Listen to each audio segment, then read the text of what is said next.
Thank you. Good morning, members, officers, and any members of the public in the public gallery or viewing the live stream, and welcome to this meeting of the Employment and Staffing Committee. My name is Councillor Sally Ann Hart, and I am chairing this meeting. My vice chair is Councillor Alla Bradnam, and I will introduce other attendees when I invite them to speak. Those in the chamber are reminded that the meeting is being live streamed.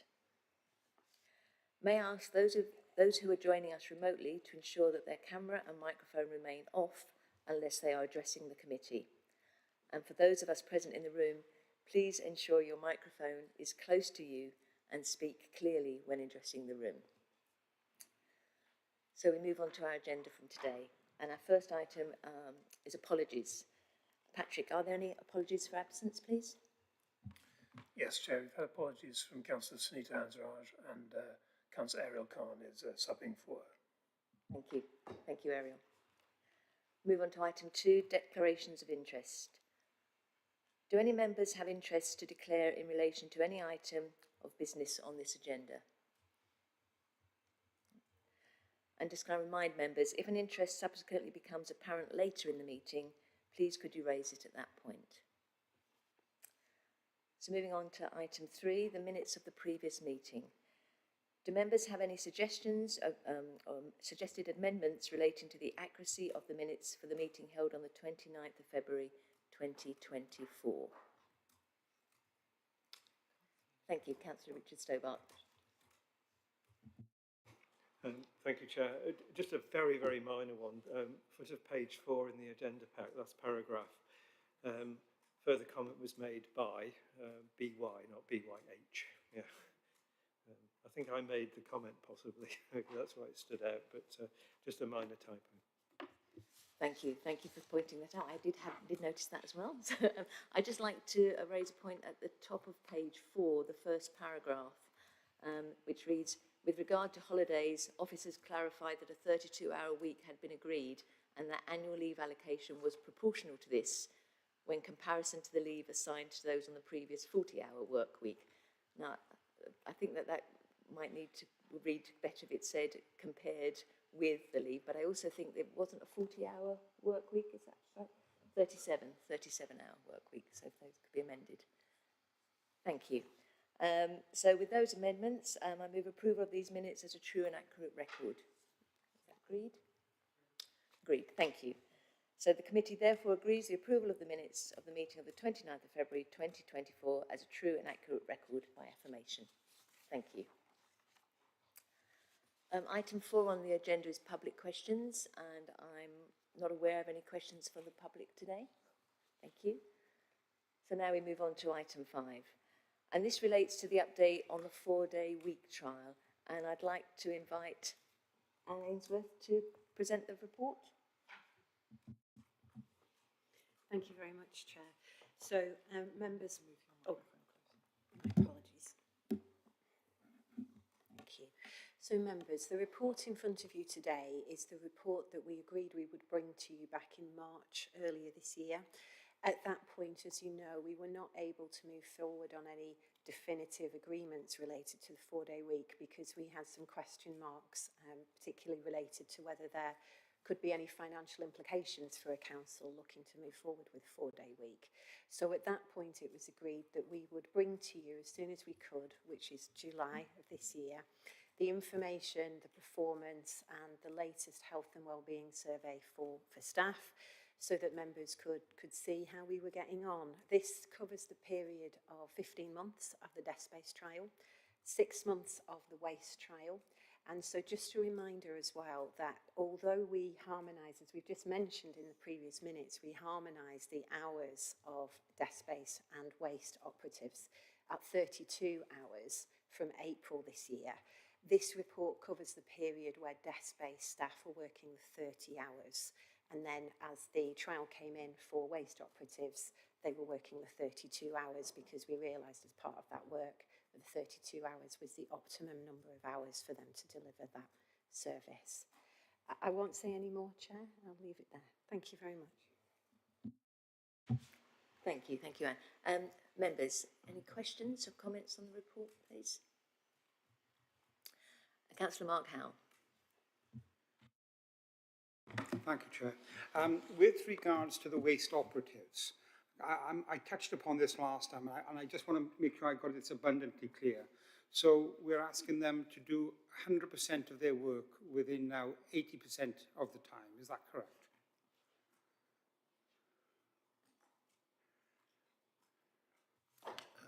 Yes, Councillor Howell, that's correct.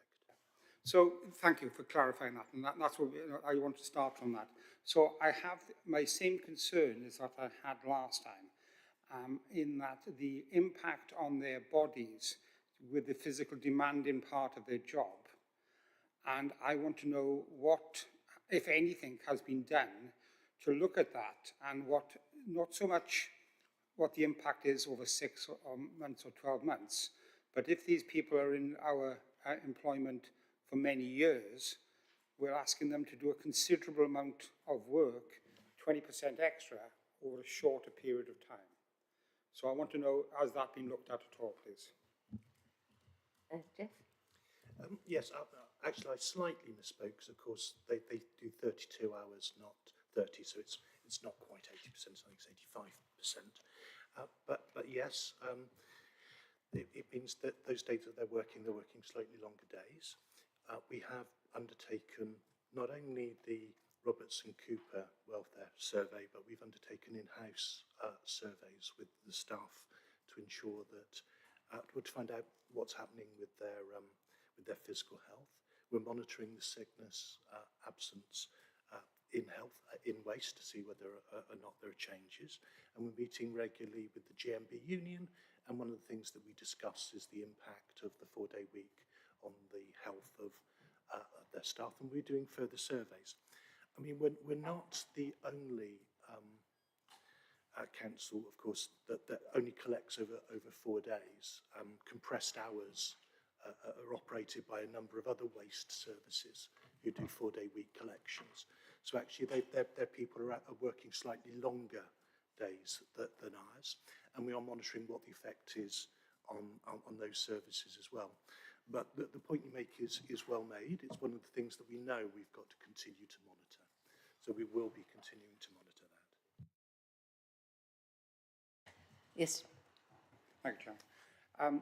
So I don't want to keep on labelling the point here, but I will, on this particular issue, I think we can only compare against other authorities if we know that they're doing the same as our house. And obviously the very nature of the job is such that if you want to collect bins, for example, where I originate from in South Wales, you're either up or down a hill, and there's not many hills in South Cambridgeshire. Well, no, I wouldn't classify them as hills anyway in South Cambridgeshire. So I think that we should be very careful if we use other places. Also, if they're already doing that and their hours weren't compressed down, then the added workload wasn't put on them. That's where the baseline it starts from. So I'm concerned if we're doing that. And I appreciate that you just straight away said about the Cooper. The Robertson Cooper. Thank you very much. Thank you, Robertson Cooper. Does that have a physical effect on people as well, or is it just purely primarily desk-based for people? Yeah, I mean, you're right. The comparison with other authorities that already work for it is just one of the many things that we're monitoring. It's more the direct comparison with our own people that's going to tell us whether or not this is working for them. Yeah, the Robertson Cooper survey does have an element that looks specifically on the physical health of colleagues, both desk-based and waste-based. That has showed an improvement both for desk-based and for waste-based operatives in the survey that we've had so far. But we will continue to run our own in-house surveys in between. I think we're very aware of the fact that the 4-day week will only work for us if it's delivering a good quality service and having a positive impact on our colleagues. So we will continue to monitor the impact on waste. So far, the impact has been shown to be positive, but I absolutely agree we will need to continue to monitor that over the longer term. Chairman, I have 2 other questions, but I'm willing to wait if anybody else has questions I might be the only one today, I think. I think we. Oh, can I just say, just on that point, thank you, but my concern is, I think, 10 to 20 to 30 years, and I think that's my biggest concern, that this is going to come back and bite us then, where only Councillor Khan will know about. Thank you. We have got a question from somebody who's joining remotely, but I'll come to that after we've had questions from the room. Yes, Councillor Richard Stobart. Chair, thank you. Taking a very broad view of the 4-day week initiative suggests that there has been a culture shift at the council, and that as part of that culture shift, working practices have changed, and those working practices and some of the wins, if you will, are listed quite nicely in Appendix B. I want to ask, perhaps a series of questions. Culture is quite a fragile and, in a way, intangible.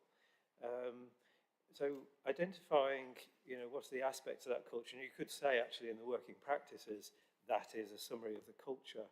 But for somebody who comes in, to the council fresh and identifying, what the working culture is, how might we summarise the culture shift? And then just looking a little bit beyond that, how does the management team, particularly the senior leadership team, but all those charged with leading, just make sure that culture, in a sense, stays in place? How do we monitor that and just make sure it's good? Now, into the future, of course, the 4-day week has been very stimulating for innovation. Any big change like this, if you will, that's brought to the workforce is going to stimulate change. But how could we continue to stimulate as, people retire, new people come into the organisation, people who are here who've had those ideas settle down into new patterns of working? How do we continue to stimulate? Because there is stimulation aplenty, and there are tools out there, and we've learned something about a changing view of data and its importance to the council. So in this very fluid environment, how do we make sure that culture is maintained and improved? Jeff?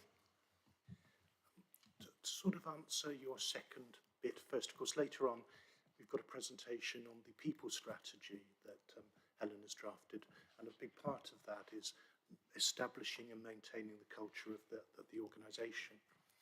To go back to the first part of your inquiry, actually, for a number of reasons, we need, and we think it's very important to have a culture of innovation, of bravery, of caring. Again, I don't want to steal too much from Helen's presentation, but we've got some what do we call them, the visions? Values, that we're looking to embed in the across the organisation to keep that going. Again, so I know I'm going to tell you things that you already know, so I apologise for that in advance. But one of the things about the 4-day week, of course, is there's a lot of data out there that talks about the fact that people who are well rested, have a good work-life balance, and are committed to the organisation and feels that the organisation values them, are both more productive than average, but also more innovative than average. And that's one of the things that we're looking to implement with the 4-day week. It's almost like a social contract with our colleagues, that we're in a position where we want to do what's good for them and to enable this 4-day week, which gives them benefits in their private life. But in order to deliver that, we've been really clear that we've got to maintain and improve productivity. We've got to maintain or improve the standard, the quality of services that we provide to the public. And we keep on reminding people of that. And they're very aware of the fact that if they want this to continue, and the vast majority of them do, then we need them to keep that innovation. At the the sparks of innovation going. At the same time, by allowing them to be rested, by allowing them to have this good work-life balance, we're encouraging them to do that. Again, sorry, I know you know this, but I'm going to say it anyway. There's a difference between the hours people work and the productive hours that people work. And what we're finding is that by making sure that through the 4-day week they've got that rest, they've got that balance, actually the productive hours each day have gone up. So, it sounds to people like we've lost hours. Actually, what we've done is increased the overall productive hours across the organisation. Now, you are right that it's going to be a challenge to maintain that, because I think Councillor Howell before has brought up the fact that people get used to something, and as people get used to it, there's a danger that it becomes the norm and it's not special anymore. So we're looking at how we can maintain that, both through the training that we deliver and the way that we empower our people and reward our people, but also through, if we were to become a 4-day week permanent employer, the method by which we do that. I mean, what some of the private sector companies do, for example, is have the 4-day week as part of a productivity agreement. So actually, every once in a while, people have to restate their commitment to that productivity agreement in order to continue to work a 4-day week. And it's always a position where if things do fall off, that 4-day week can be withdrawn. Again, we haven't made any decisions around that yet because we don't know whether or not we're going to be a permanent 4-day week employer. But there's a number of things like that that have been trialled both in the private sector that we're looking at, and also in some public sector organisations in other countries.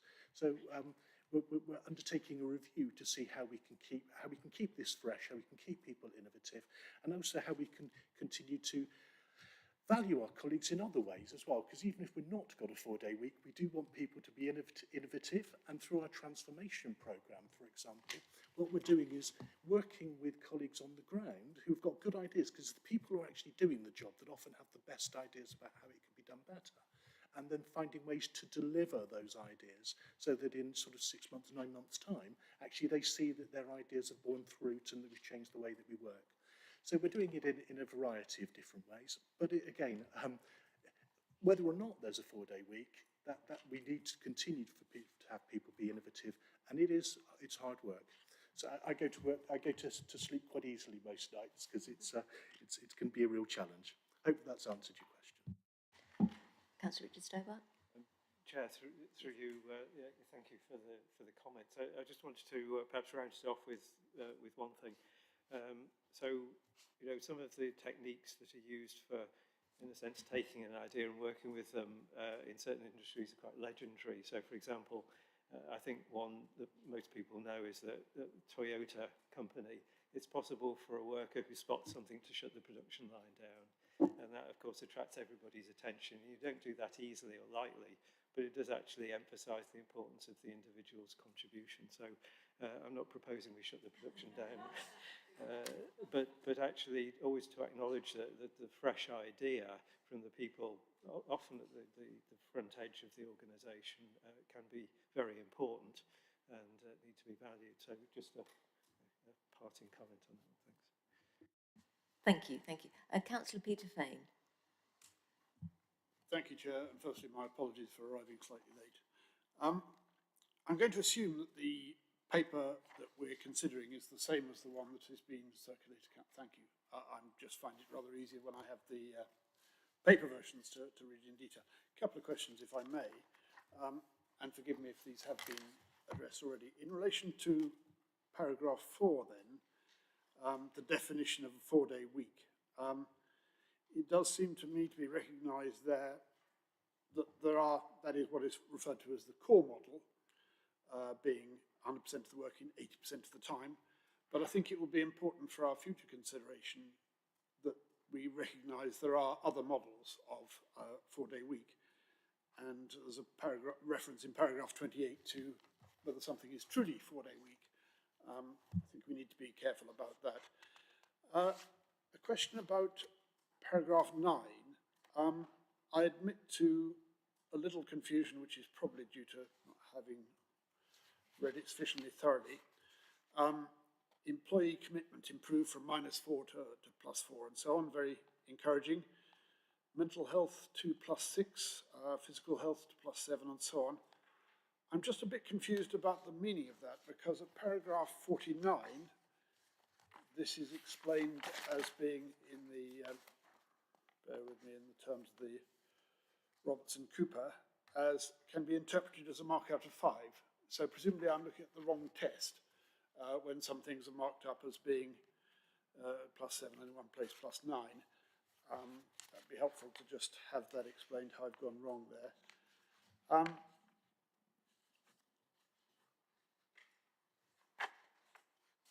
Yes, I Councillor think Fitzpatrick, that would you will like us to comment on that comments on that later? Who's going to respond to that? Is Helen?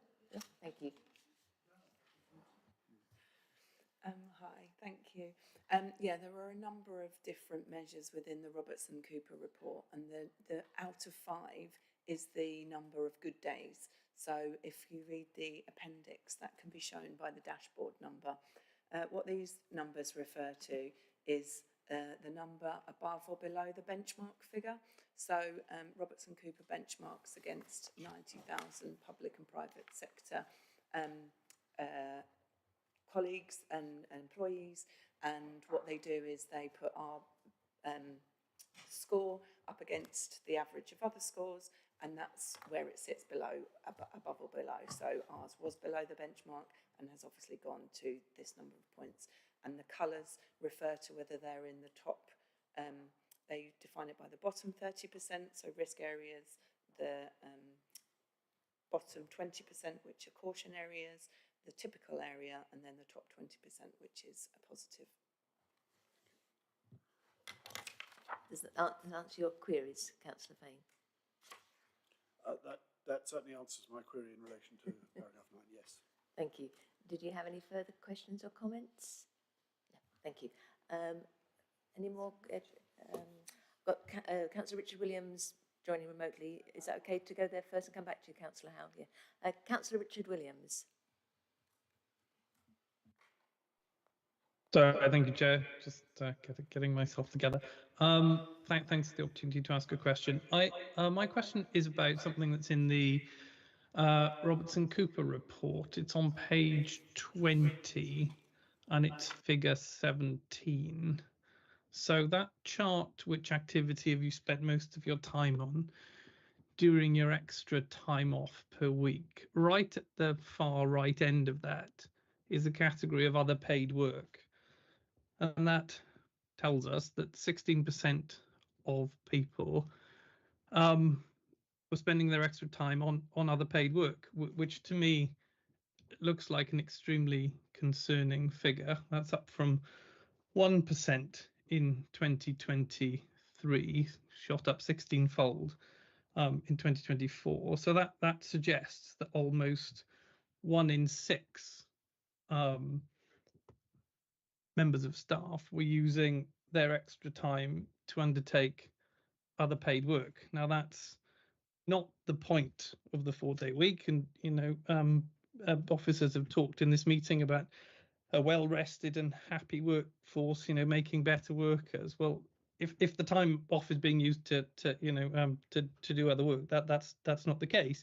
And obviously that's huge lost productivity to this council, because if people are able to do their jobs in 4 days, and then they're using their extra day to do other work, then that's work that could be done for the council and could significantly improve productivity. So I was just wondering what further work has been done on that, because my understanding is that people aren't supposed to be working more. And this really cuts against the whole ethos of the 4-day week, and from a council taxpayer perspective is quite disturbing. Thank you. Anne. Thank you. Thank you very much for the question as well. So yes, you're absolutely right. We ask colleagues to let us know when they start working with us if they have any additional employment, which may impact on their ability to comply with the working time directive. So we do that as a matter of course. Or indeed, if another work was in conflict with the council or could potentially impact the council's reputation, as you would expect. Some colleagues have always had additional jobs to supplement their income outside of their normal working hours, and there are certain roles in the council where that has been a traditional aspect of what they undertake. So, for example, waste operatives very often, if they chose to, would have a second role. The well-being obviously varies from person to person, and some of the financial well-being, it can be a significant cause of stress in itself. So this is definitely something that we need to learn more about and we need to understand better. Colleagues were advised not to undertake additional employment on their non-working day, as not least because this is a trial, and that working practice could not be guaranteed within that. The information that we have from Robertson Cooper, the full information that we have available, was only available to us in mid-June. So we are still looking to understand and analyse that data. And I think there was a point made earlier about really trying to understand what's happening for individuals and to work with individuals in terms of the implications. So we want to do more analysis. I don't have that analysis for you, unfortunately, today. That is still very much ongoing, but it is an area that we are looking into quite intently for all the reasons mentioned. Thank you, Chair. Thank you, Anne. Any further That's fine, Chair. comments? Thank you. That's fine, thank you. Thank you, Councillor Williams. If I come back to Councillor Mark Howell now. Thank you, Chairman. Chairman, I just want to ask one question, which might be quick, and then a longer question. First of all, with regards to the KPIs, could you please verify to me, are the KPIs that we're using now exactly the same as the KPIs that we use at the very beginning to set the baseline? Yes, I just confirmed. They've not changed at all? No. I'll just come, sorry. Sorry, Anne, yeah. Sorry, if I may, just for clarity. Yes, the KPIs are the same. We did, though, during the period of the desk-based trial, there were a couple of amendments made to KPIs on the back of... I'm so sorry. Could you just speak up slightly for me, please? Sorry. So the KPIs are the same, but we had a couple of amendments to our KPIs that we report on quarterly during the period of the desk-based trial on the back of some recommendations from scrutiny. So one, for example, was around mould and damp and keeping an eye on what was happening there. Okay. So you might have seen differences in the KPIs that we report quarterly, but these KPIs have remained consistent in order for us to measure the trial. That's fine, thank you very much. And the other one is, I'm not a mathematician and I don't even claim to be, but can I just say, surely if somebody takes a day off when we were doing a 5-day week, that's 20% of the time. But if they take a day off when it's a 4-day week through sickness, that's 25% of the time. So surely if the sickness rate increases, or whatever the sickness rate is, it is plus 25%. Have I got that right? And yes. Yes, so we did have the supplementary paper. I'm not sure if you saw that, Councillor Howe. I've missed that, sorry. I did read the supplementary paper, and I thought I understood it, but I'm going to invite Jeff to make. I'm happy to wait if that's the. Yeah. It is covered in the paper, but broadly speaking, it would be fair to say that it is, on average, more impactful. It's because of the way that the indicator's calculated. It's not quite that easy to be precise. For example, if someone was going to work from 9 to 5 and they have they're sick that day, that counts as one day. If they were going to work from 9 and go to committee at night until 8 o'clock, that still only counts one day. If somebody works part-time and they only work 4 hours a day and they're sick, that only counts as one day. So it's not quite the case that one day has previously been like 7.25 and now it's 8 hours or something. But it would be fair to say that, yes, if somebody's sick now under a 4-day week, it's more impactful. It's just not precise enough to say exactly how impactful it is.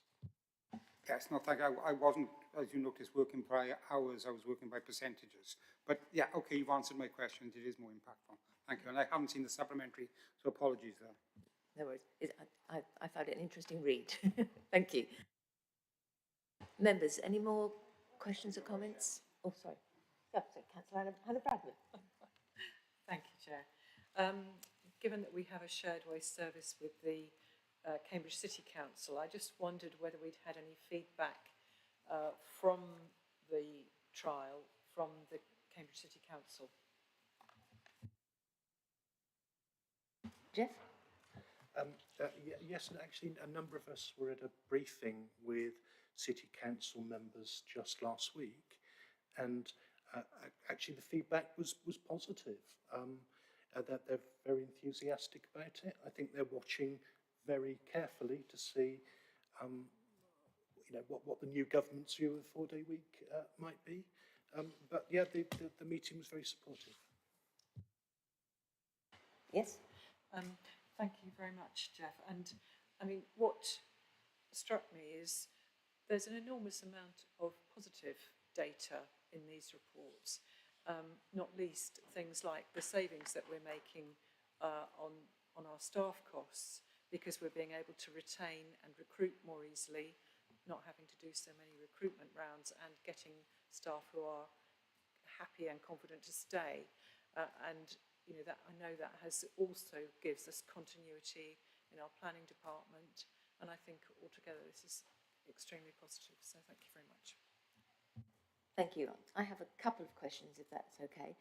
I'm really mindful about the amount of press coverage there's been about the 4-day week, especially in more, I guess, well, both the private and the public sector.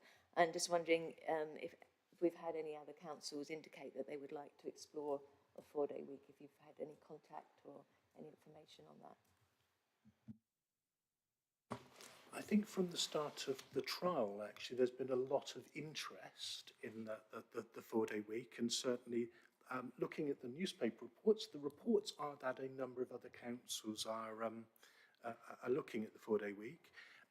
Again, the feedback that we were previously getting was people were looking to see both the results of our trial to inform their decisions, and also to see the results of the government's view, because the previous government was suggesting it might legislate to prevent the 4-day week or use financial levers to disincentivise the 4-day week. So I think a lot of councils were looking at the options there. I know there was a study undertaken in Wales looking at the potential for 4-day week for the sort of the officers of the Welsh Assembly, and I believe there was some work being done in Scotland as well to look at 4-day week. So it's certainly the case that other public sector organisations are now looking at it. I mean, obviously we were the groundbreakers in respect of this, so in some ways we sort of take the pain and we take the responsibility of providing the data that other people might use to make their decisions, and that's quite an onerous responsibility on us, which is why we've got sort of independent organisations assessing the data. But I mean, I can't name any particular organisations. I did say the City Council were very interested in our information as well. Thank you. And I just really want to also go back to what Councillor Richard Stobart was mentioning in terms of innovation and enterprise. I mean, I found it really interesting, the whole red teams or meetings, and I'm just wondering, in terms of the feedback from those, and has the feedback from those been implemented, and maybe you can give an example?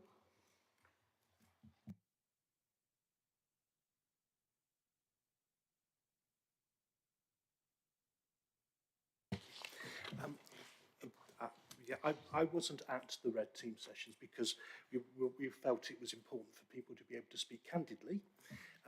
But I've been reminded that actually we got a lot of feedback around part-time workers at the red team sessions, which enabled us to increase the flexibility about the way that we've worked with part-time workers to allow them to take more advantage of the 4-day week. So that's one example.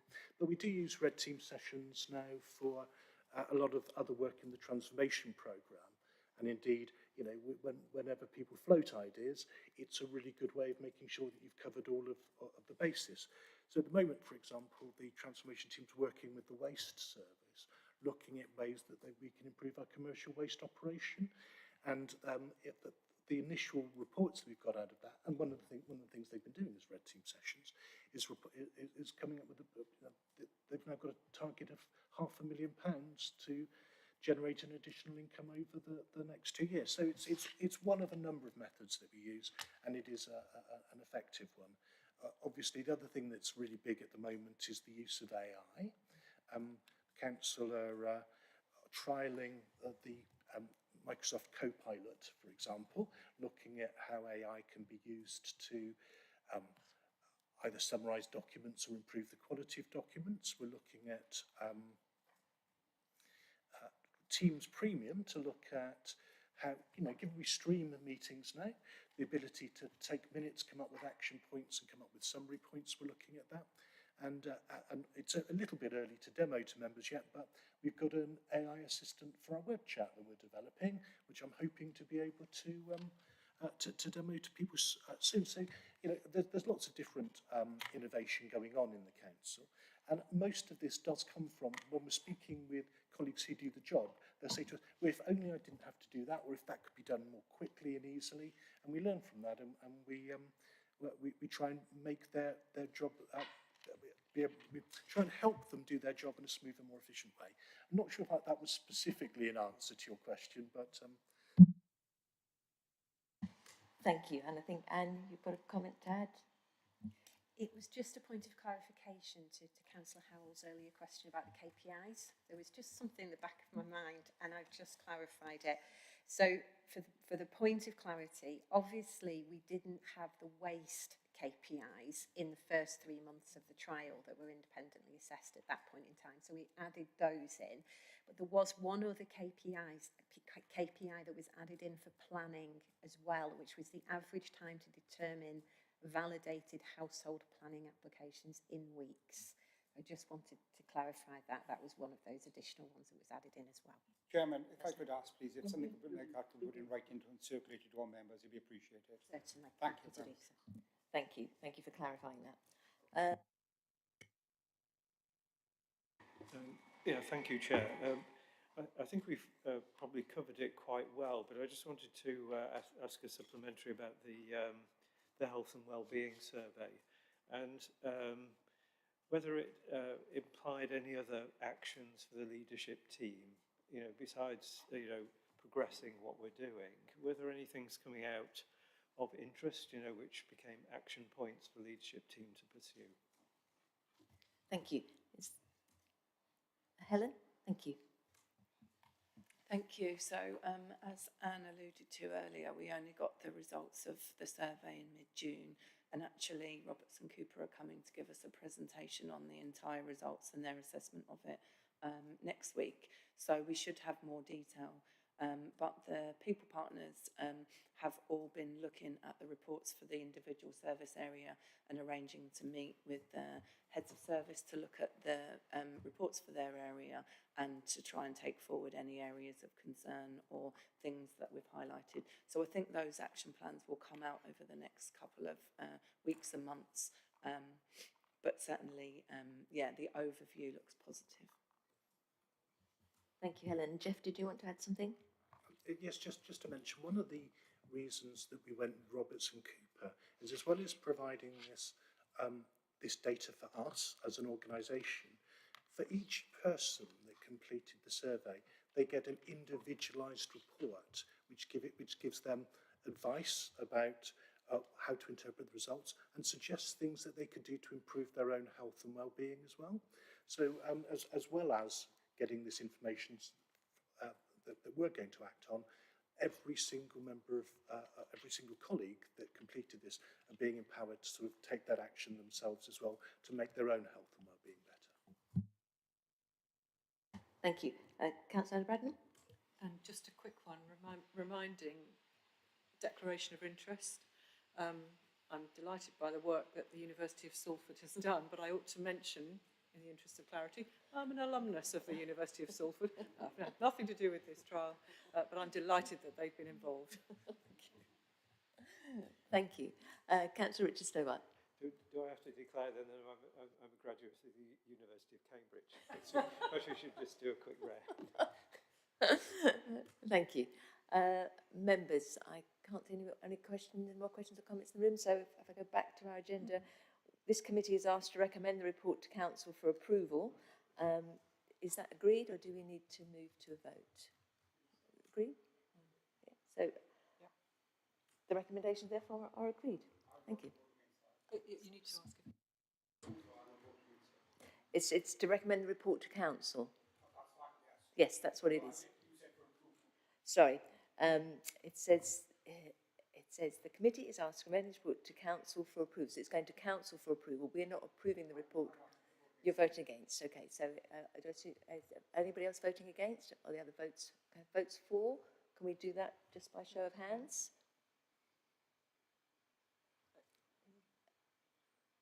That's. He wasn't here for the beginning. Thank you, So it's thank you. one, Oh, two, thank you, three, Councillor four, Campaign. 5, 6, 7.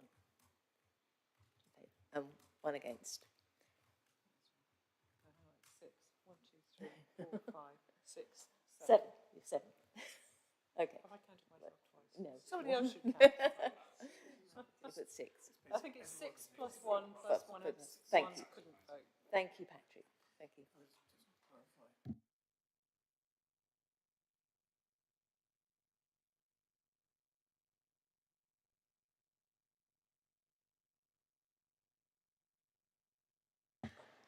Moving on, members. Item 6 on our agenda is people recruitment, retention and absence data. And I think Jonathan's here. Thank you, Jonathan. I was looking up there for you, Jonathan. Lovely to see you. Thank you very much. I'd just like to give an overview of the report for Q4 this year. In terms of recruitment, the general trend of an increase in the average number of applications received per role and a decrease in the number of adverts we haven't received any applications for has continued. This is demonstrated by looking at the details of the figures for shared planning. We've successfully recruited 9 colleagues to a variety of roles, including a senior planner and planning assistant on the first attempt. We've also had success in Q4 when re-advertising hard to recruit roles such as the housing surveyor, principal urban designer and 2 senior planners. Fewer more successful recruitment campaigns represent a significant time saving for both the people team and individual recruiting managers. In response to the exit interview feedback that's detailed in the report, the people team will ensure that the corporate induction references how colleagues can access support. Further, the people team will recommend line managers create induction plans for their direct reports, including opportunities for regular in-person learning to help people get to know their team and learn more quickly. In terms of turnover, there's been a minor decline in the rate in Q4, but it's remained at a consistently low level since Q2, so it's a continuation of the pattern. And in terms of sickness, both shared waste and the rest of the council, sickness had an amber RAG rating in Q4. Shared waste had an amber status at the same time last year, and that reflects perhaps an increase from working outdoors during the winter months. The biggest rise in long-term sickness was due to medical operations and procedures, which is largely unpreventable, but these employees have been supported with phased returns to reduce the risk of further sickness in the future. So, thank you. Thank you, Jonathan. Members, questions, comments on the report? Thank you, Councillor Mark Howe. Yes, thank you very much indeed. Number 26, chart 8, percentage of days lost to sickness. Can I just ask? It's at the top of page 167. Thank you, 167, thank you. I'm just waiting. I'll go ahead. Between the 2 years, there seems to be a huge increase in days lost to sickness over the September-October period, which doesn't seem to have happened in the last year. Can you just account for that for us, please, if it's possible at all? Jonathan? Thank you. Is that chart 8 in the report? Yeah. Specifically, I'd have to look into the figures to understand the reasons, but I'm not able to confirm the details. Don't spend too much time. It was just me being curious. Thank you. Thank you very much. Thank you. Councillor Richard Stobart. Chair, here's a very general question about recruitment and factors affecting recruitment. So, I mean, we might say that the 4-day week and the working conditions we've been talking about, the change of culture at the council, could be very attractive and possibly in certain functions, that is the case. So planning is a case in point. So, but I'm wondering what other factors are in play. For example, the cost of housing in Cambridge. You might just take as a potentially fairly junior employee and look at the cost of housing and just rule it out. The transportation situation, for example, and rule it out. So I'm just wondering, do we get any sense of why people? We'll never get a sense, will we, of why it is that somebody doesn't apply for a job at South Cambridgeshire. But how could we know this?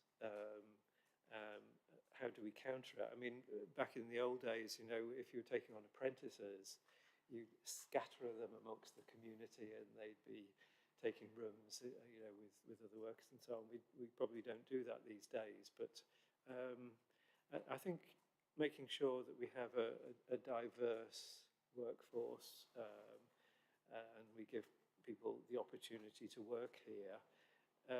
How could we best understand those other factors in play, for example, and take some steps to mitigate them and make it easier for people to apply? So it's the other factors. So the 4-day week we think is having a good effect, but what else could we do? Yeah. Who would like to respond to that? Jeff? Perhaps Yeah, if I aren't, and then Jonathan can Yeah, always come in, or Helen can come in, some things I missed. Yeah, you are right, Councillor, but there's so there are a lot of challenges, particularly around, I mean, Jonathan's highlighted planning, particularly around areas like planning. This is a relatively high-cost area. There's a lot of competition, both in the public and private sector. People always say that if you're a planner, for example, you can close your eyes, stick a pin in a map, go to wherever the pin is and get a job at the drop of a hat, because there's such a demand. But we've been working hard, even before the 4-day week, to try and attract people to South Cambridgeshire. I think we were one of the early councils and adopted hybrid working, and that's beneficial because you know, it's not only is it attractive, but it does mean that we can attract people from farther away, people who might not be able to move to South Cambridgeshire, might not be able to travel here every day, knowing that they only have to come here once or twice a week. I think that's really helpful. We offer, again, I'm primarily focusing on planning, but we offer some real opportunities at South Cambridge to work on some exciting things. People could work for 2 years in planning in South Cambridgeshire and actually have a wider portfolio of things that they've been working on than someone who's worked for 10 years in a lot of other areas. We've mentioned already the fact that we look to empower our people to listen to the people on the ground and to take action when they identify things that can be improved. And I know the planning department have put an awful lot of work into ensuring that actually their planners have got control over their own workload, they're getting the information they need to be able to make their decisions at the right time, anticipate what's coming up, and make sure that they can schedule their working time effectively to meet those demands. We are actually, you've mentioned apprentices, actually we're very active. We've got a lot of apprentices scattered throughout the council. We attract them into areas such as my own transformation team. I think what's the planning apprentices scheme that they've got set up to attract people into that? So it's something that we've been working on for a long time. Saying that, recruitment and retention is a challenge for the whole of the public sector. I mean, the reason the 4-day week came about is I think the leader and the chief executive were at the LGA conference that year, and a lot of the talking points there were around the real challenges for recruitment and retention in the private sector. The public sector. We often can't pay what the private sector does.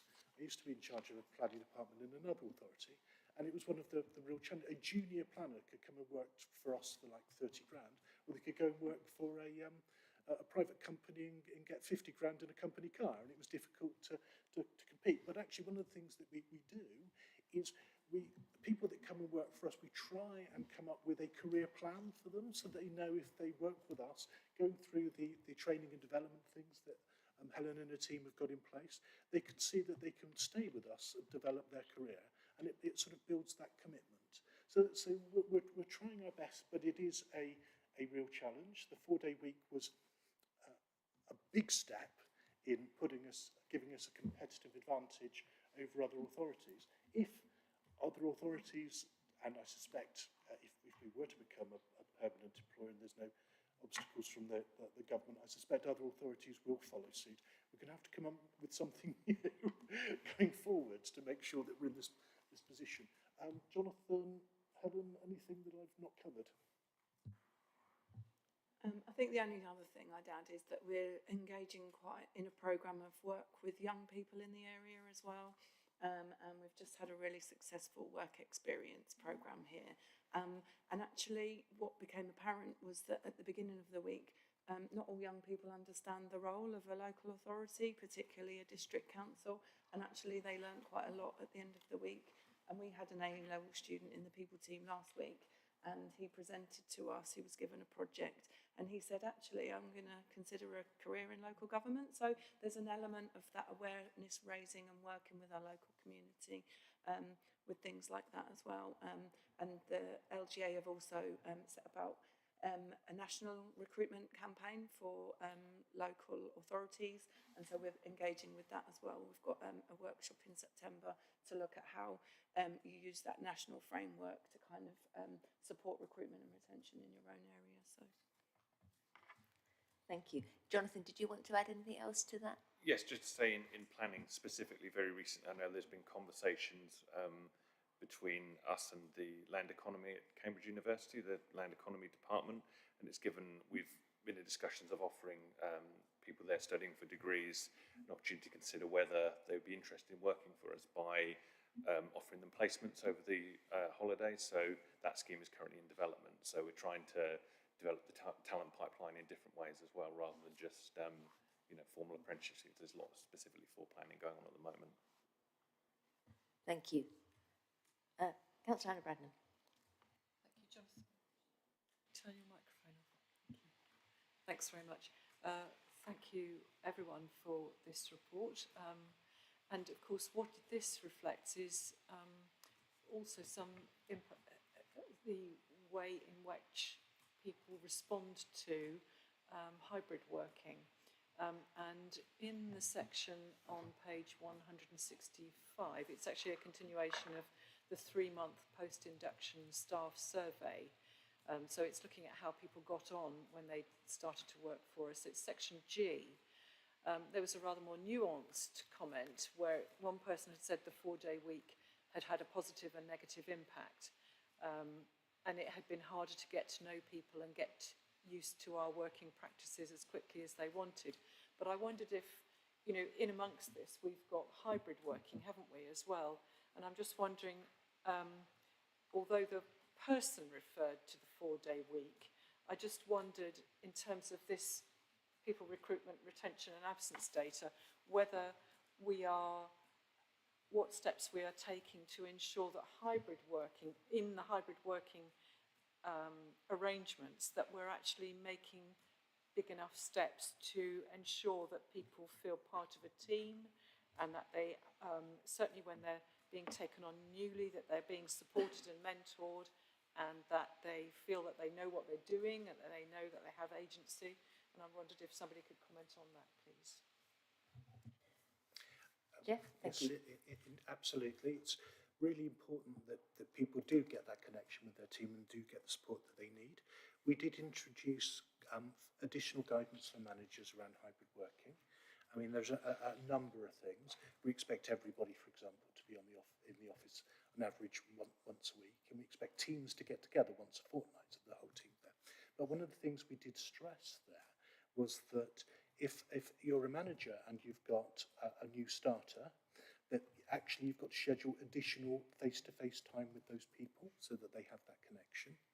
We also ensure that actually every team has one person in the office every day, and the reason for that is partly to support members, so that if members come into the office, they know that there's somebody they can see to give them help and advice, but also to support colleagues as well, particularly new colleagues.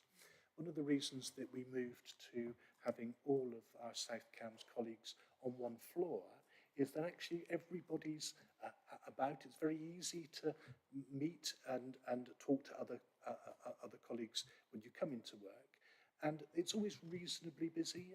Hopefully members will have seen that since the additional guidance has gone out. Come into the office now, and actually there's always a bit of a buzz going on. Yes, it is important that we continue to make sure that managers are complying with that guidance. Anything else I've missed, Hannah? Yeah, the only other thing I'd add is we're consistently reviewing our induction programme, and we have moved to in-person inductions back for new members of staff, because we feel that's a really important touch point. But yeah, we're consistently reviewing that information based on some of the feedback that we get as well. Sorry, and if I can come Thank you, back, yes. yeah, just briefly, because there are some jobs which are inherently you're working as part of a team, you're engaging with people who have different functions, and you might have part of a function and others might have other parts of that function. But there is a potential for people to feel isolated, particularly people who, for example, happen to be single and living on their own and are also working from home and are also doing, you know, it's not like in COVID now, but, you know, it's good to actually interact with your working partners and feel part of an organisation. So I'm very glad that you're actually changing to in-person induction, because I think that's quite important. Thank you very much. Thank you. Members, if there are no further questions or comments, we're invited to note this report. Can we agree that we've noted this report? Agreed. Thank you, and thank you very much, Jonathan. And I'm coming back to you again for item number 7 on the agenda, the Anti-Racism Charter. And yes, Jonathan, if you wouldn't mind presenting this report to the committee. Thank you. For this item, I'm joined with my colleague, Michael Hill, and also Kate Yerbury, who's online, so they're also available. This proposal is to approve the signing of the Anti-Racism Charter. This is something that supports the council motion that was passed in July 2020, committing the council to actively lead the work of combating racism. This template is a document that's been created by Unison, that's been introduced to other local authorities such as Cambridgeshire County Council. The key changes to challenge racism appropriately internally and externally wherever it recurs in relation to the council's work. I have an action plan that's been included in Appendix B, outlining the actions and the timescale based on the Charter, which builds on existing work in EDI projects. A potential benefit is to attract job applicants that value authentic commitment to these principles so we can become an employer of choice. There are no specific costs involved in adopting this proposal that are already factored into other projects that we're doing. And the key options are to adopt the proposed action plan without changes, approve this with amendments, or decline to adopt the proposal. Thank you. Thank you, Jonathan. Councillor Mark Howell. Thank you, Chairman. Just on that last point about cost, it might be something I just want to ask about cost, but with regards to the action plan, if you look at the table on page 174, but it does go throughout the action plan, you see there staff and members expected to complete refresher training every 3 years. Can I ask, please, if we could have buy-in from the group leaders on this to try and get their members to actually attend and do the training? And also any members who are not members of any group or party also to do that. And if they refuse, could I ask, is there a suggestion what is done if the members refuse? And also, I say about the cost implication, obviously if we're going to have some training, it would always be better if it's done independently, so there might be some small costs there with regards to the training. Thank you. Thank you. Any comments on Councillor Howell's? Seems very sensible to me, Councillor Howells. We'll see what we can do. Any further comments from members? Thank you, Councillor Richard Stobart. Chair, thank you. Well, a bunch of things. I mean, apart from this being absolutely the right thing to do, I think, yeah, let me ask this one first. Who would be accountable for, you know, the proper functioning of the process around signing up to the charter? How is performance in a sense monitored? And Councillor Hull just pointed out one thing, which is training being fulfilled. I just had one question about the County Council's Anti-Racism Charter Tracker, which I guess there's some software there, but you know, do we get satisfactory access to that, and how do we connect? So it's a little bit about accountability, how do we assess the performance, and then those other resources. I know Jonathan has said that resources are, in fact, this will be within resources already allocated, but is there anything that just requires some special attention? Is it okay to come to you, Jonathan, on that? Yeah, that's fine. I mean, the key things really are for the review of policies and procedures that we've got in place, and also making sure that, as I say, we're developing the training, etc., such as that. So one of the ways we hope to develop, deliver it is through the development hub that we are introducing for learning and development. So that's something we're looking to do in that regard. Thank you. Jeff? Just to clarify the piece on accountability, I would be the accountable officer. Councillor John Williams would be the accountable cabinet member, and it would be monitored through our leadership team. We'd get reports annually, I would presume, Jonathan, to see how we're progressing against the action plan. Yes, Councillor Richard Stobart. Just one other thing, and I guess, somebody who wishes to call something out, because, I have worked in an organisation, I don't think, that behaviour could necessarily appear here, but when, a bad actor has said something to somebody which is, allegedly racist, even within the context of an organisation that is firmly committed to an anti-racism policy.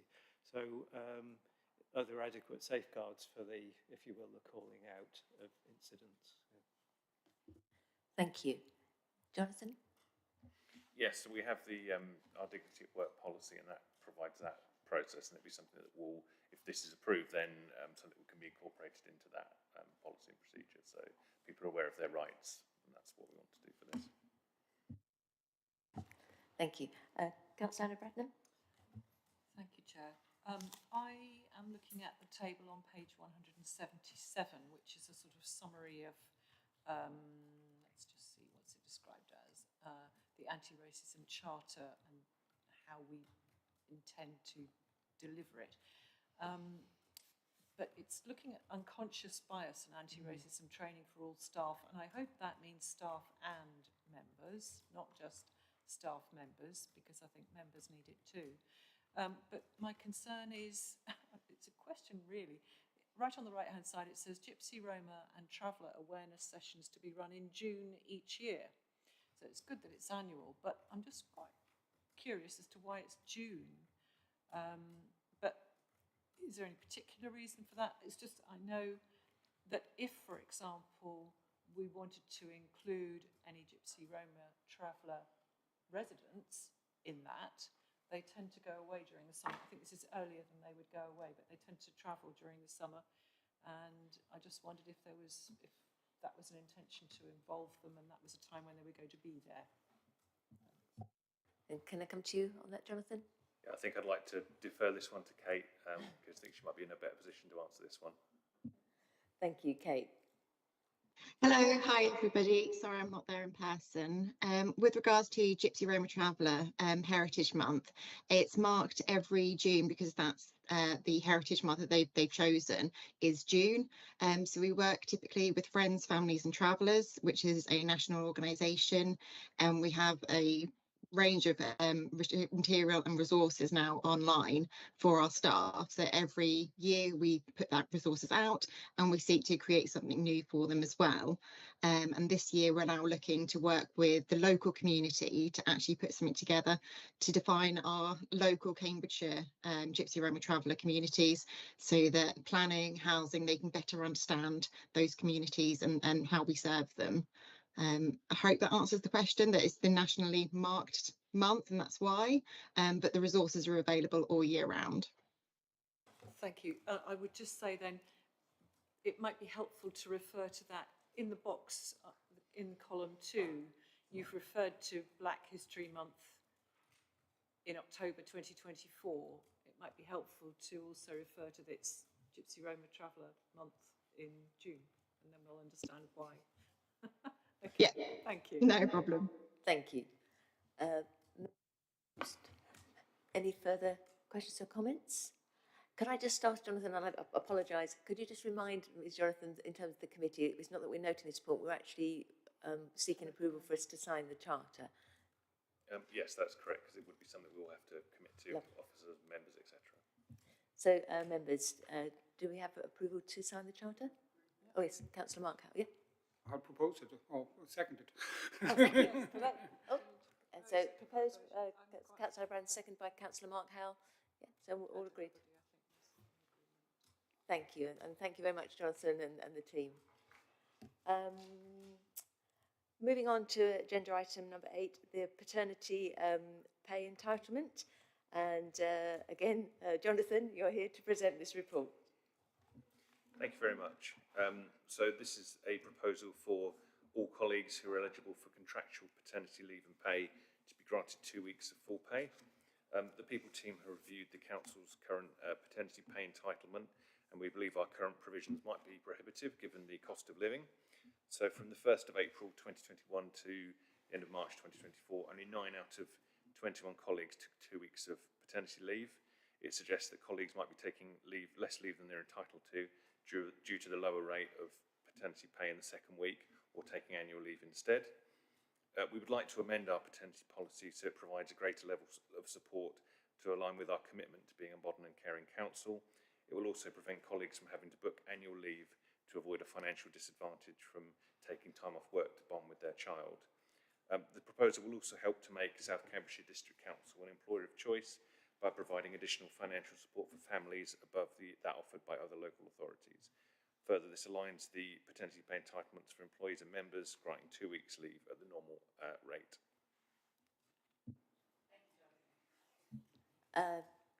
Councillor Mark Howell, so your microphone is on. Councillor Mark Howell, your microphone's on. Did you want to, sorry, no problem, I just looked up. Questions, comments? Councillor Bradnam.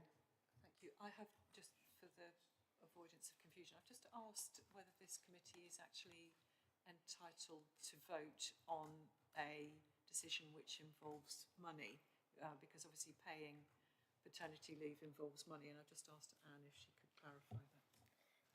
Anne? I don't know. Jonathan, are you able to comment on that? Sorry, I'm not able to provide a specific comment. I don't know if there'd be It's John Murphy. Oh, sorry. Sorry, John. Oh, Lawrence, can you help?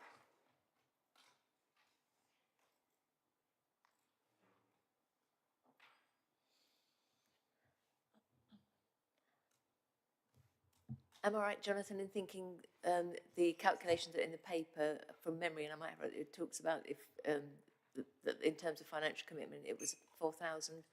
That's taking the average over the 3 years, yeah. Thank you. We'll just wait for the technology to catch up.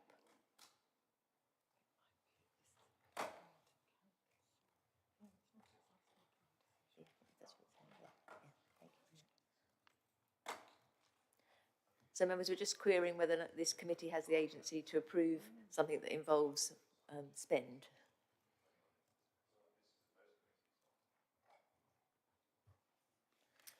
John. Hello, thank you, Chair. It's slightly caught me unawares. I wasn't expecting this question thrown at me. If there's scope, do you mind if I just refer to my constitution and discuss with Jonathan? And whilst I'm in the meeting, if I can report back, I will do so immediately. Thank you. Thank you. So we can discuss the report. Yes, Councillor Mark Howell. Can we ask this? Can we give our approval if that's what the committee says, and ask it to go to cabinet or council, whichever one is next, and let them make the decision? That sounds perfectly reasonable and common sense. Thank you. So, do you have any questions about the report? Sorry, Councillor Bradnam. Sorry, the reason I asked that is that normally we, as an employment and staffing committee, except in rare circumstances, we're normally recommending a paper to go to council. So we can wait and hear from John, but we could, as Councillor Howell says, we could make a recommendation that we approve this, providing that or recommend that it goes to council if it's necessary for it to go there. Yeah, so we don't have the agency to approve it, but that sounds like what we're saying. We would be recommending it goes to council or cabinet for approval. So are there any other questions or comments on the report before we make that decision? Councillor Richard Stobart. Thank you, Chair. Just briefly, I mean, this seems quite straightforward, that we should be encouraging this by whatever way we can. This is one way. And then, of course, the others would be, we talked about culture, haven't we, and that encouragement, because there must be some culture wrapped up in this, you know, men going home or partners going home, you know, to spend that family time. I think it's very straightforward, this. Absolutely, and that crucial time, you know, that is a challenging time. Councillor Anna Bradnam. Thank you. Now, on the material of the paper, I mean, we are a council that espouses equality and diversity, and equality includes equality for fathers as well as for mothers. So, absolutely, I think it makes perfect sense, and I think it's a very good idea. And I'm loath to think that fathers going back to work after 1 week of maternity leave is because they can't cope with it any longer. So I'm sure mothers would appreciate the support for an extra week. So I'm all for this. But yes, let's find out whether it needs to go to council for approval. So I'm going to suggest, members, that the proposal we had was that we obviously approve the report, but if it needs to go to full council for full approval, that's what we'll do. Can I take that by affirmation? Agreed? Agreed? Yeah. Thank you. So moving on now to item 9 on our agenda, the people strategy. And I'm going to invite Helen to present this report. Thank you, Chair. So the people strategy has been developed to identify how we'll use our people to deliver our business outcomes. This is a 5-year strategy that we will review annually. And also follows up on a recommendation from the peer review that happened last year. So the strategy tries to look at where we are now, where we'd like to be, and how we'll get there, including the success measures of the strategy. So, happy to take any comments or questions. Thank you, Helen. Members, comments, questions? Councillor Richard Stobart. Thank you, Chair. So this is a kind of carryover from the earlier discussion about culture, and just wanted to be sure there was nothing about the presentation of the people strategy which suggests that, you know, it wouldn't be maintaining this kind of rich, innovative, encouraging, open culture that we talked about earlier. But just wanted to be sure, you know, things like diversity in the workforce. I hesitate to use the word tension, but the things that stimulate innovation are difference.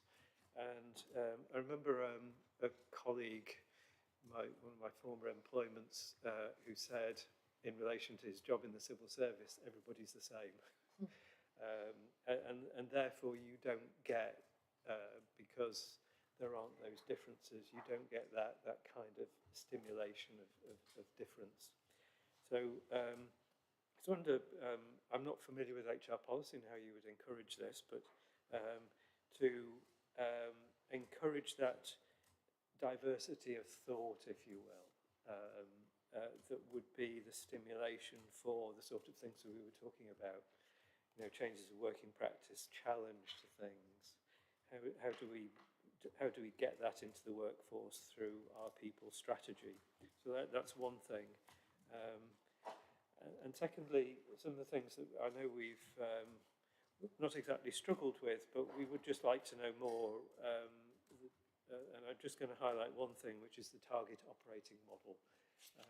I'd love a member briefing on the target operating model, just to deal with the nomenclature and what some of the background is. Now, I may be differentiating myself from my colleagues here on asking for this, but I think it would be helpful with some of these things that have come up recently, and we've been a little puzzled as members, that we could get a little tuition, particularly something as crucial as the people strategy, any kind of technical insights. So I think that's the main question, is how do we encourage diversity but in the most general sense. And then that's really a footnote. How do we get a bit of tuition on some of the things we don't know about? Thank you. Helen, is it okay to come back to you? There's a reflection in there about the equality, diversity and inclusion element within the people's strategy and how important we recognise that it is to have that diverse workforce. And part of things like the Anti-Racism Charter and the Disability Confidence all look at these elements, including the things that we've done around the protected care experience being a protected characteristic. So there are a lot of kind of underpinning things that come out of this overarching strategy. And the transformation model is also one of the things that puts into that alongside the values that we've already talked about. And it's kind of a big circular loop of all those different things. One of the things that we've moved on around from the values is the conversations we're having around psychological safety, and that's through our corporate management team. And psychological safety is that feeling like that you're safe in the environment where you can say what you think and you can put forward views. And leading on from that, I took a paper to a leadership team last week around employee voice, and that encouraging people to come forward with their innovations and listening to the ideas of other things. So there's certainly, definitely, that is the direction of travel, and hopefully that is reflected in that, but also in the other work that you'll see that we do coming through. Councillor Stovall. No, that's great. You know, it's wrapped up in the strategy, and yeah, I guess we'll see it. You know, in future committee meetings. You know, some of the outcomes of that choice of strategy. So thank you. Yeah. Thank you. And thank you to Helen through you. Councillor Mark Howell. Thank you. I have two questions. I'll just do one now because I know Councillor Bradman. With regards to page 4 of the strategy, we see there 60% online automated. Wait for everybody to catch up with me. Have we got it? Yeah. On page 4, 60% online automated. Because of the fact that we do have people who are even now not online, can I ask for some assurance that nothing will be exclusively online and that we can still speak to somebody who will do it online for them? Jeff? Yes, I can give you that categorical assurance. I have another question, but Councillor Bradman. Okay, thank you. Councillor Anna Bradman. Thank you. I was interested in the summary on page 202 of our agenda, which is talking about attention and retention of talent.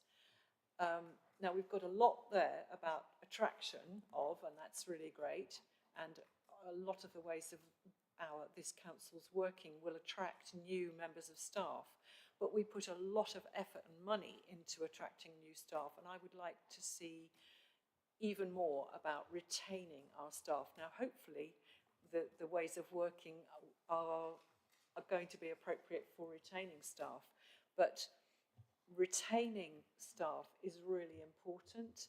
Listening to them, responding to staff, and understanding the motivations of what they're asking about, I think is really important. So for my money, I know there's not much space on the page, but I would like to see some more bullet points around retention in there, please. Thank you. Helen, did you want to comment? I'm happy to have a look at that. I think some of these things obviously do cross over both of those things, and certainly we're working on developing the learning and development strategy, which kind of underpins this. Hopefully you'll see that quite soon, but kind of those things around the development of staff and keeping them. We've also introduced in the last year an insight survey, so that's people who have been in the organisation. So we realised that introducing this new colleague survey, we found some really interesting information about, you know, what people thought when they come here, and actually it was identified by one of my team that it's really important to know what those people have been here a bit longer, you know, and capture that data. So we're starting to capture that. And I think alongside this bit about employee voice is just making sure all of our colleagues feel comfortable in terms of raising things around, you know, whether that's positive, whether that's negative, so that we can address things. And obviously we have the town hall quarterly where all colleagues are encouraged to kind of pull things forward. So yeah, explicitly put in the document, but yeah, I'll look to. And yes, Councillor. The other thing is to find out why people are leaving as well, so exit interviews. And I know this is tricky because sometimes exit interviews are voluntary, aren't they? And actually I would really like us to work in a way that enables us to find out why people might be leaving. And it might be perfectly practical reasons, you know, my wife's got a job elsewhere or something, and, you know, or whatever. But actually I think we really need to understand if people do finally decide to leave, then what is it that's driving that as well, so that we can seek to address those things. Helen? Yeah, we already do collate that information and encourage all staff to have an exit interview. Obviously, some people choose not to for their own personal reasons.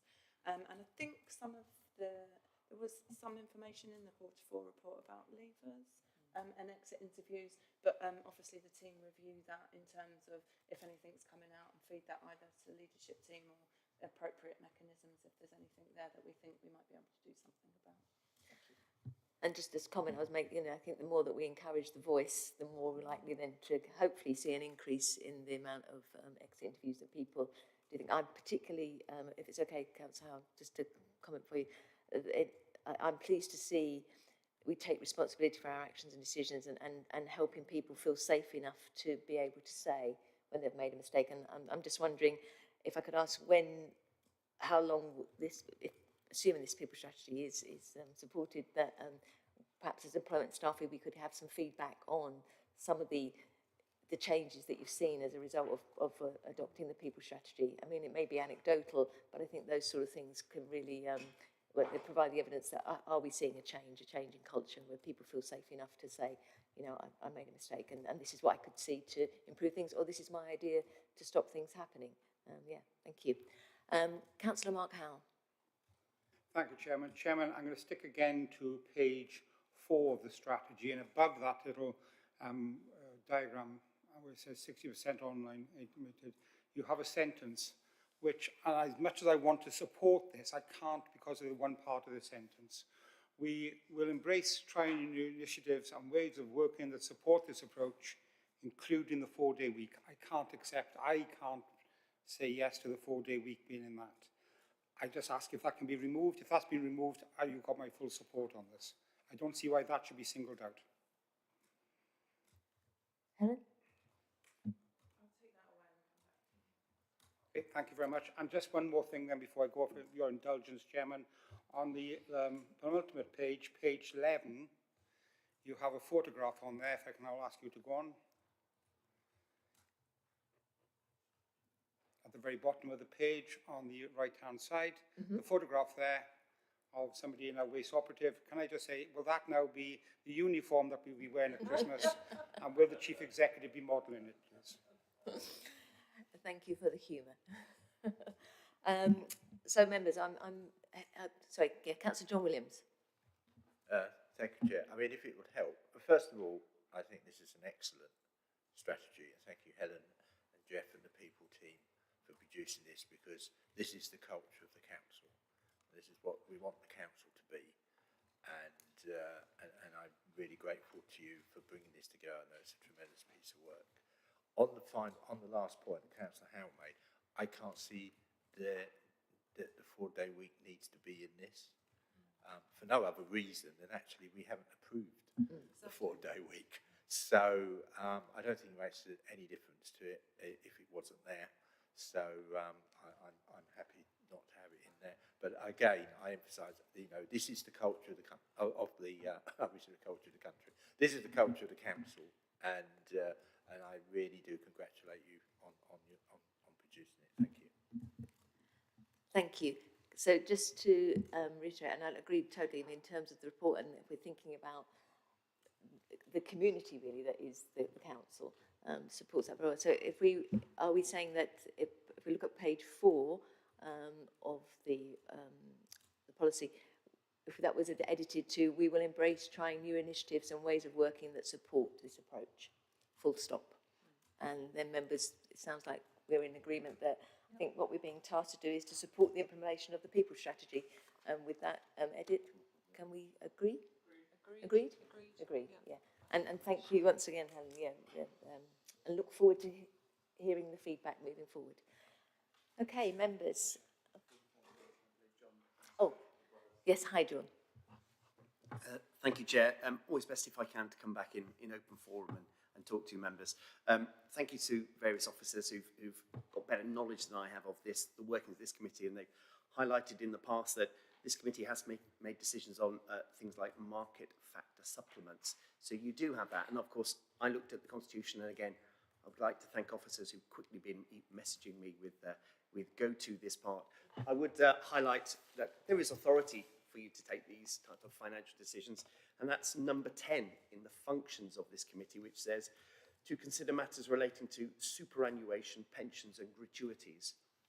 And from working experience, I understand this has been relied on in the past, so you are allowed to make the decisions as put forward. And I can only apologise, I was halfway through an email on another work-related matter when you came to me, so thank you. Thank you. Thanks for that, John. So, members, it sounds like we do have the agency to do that, so we'll amend that one. So thank you very much. So we now come to the end of the meeting, and just like to remind members that the next meeting of Employment and Staffing Committee is scheduled for the 12th of September and 10 a.m. And just like to thank everybody for their time and for the quality of the material that we've been shared with us. So thank you.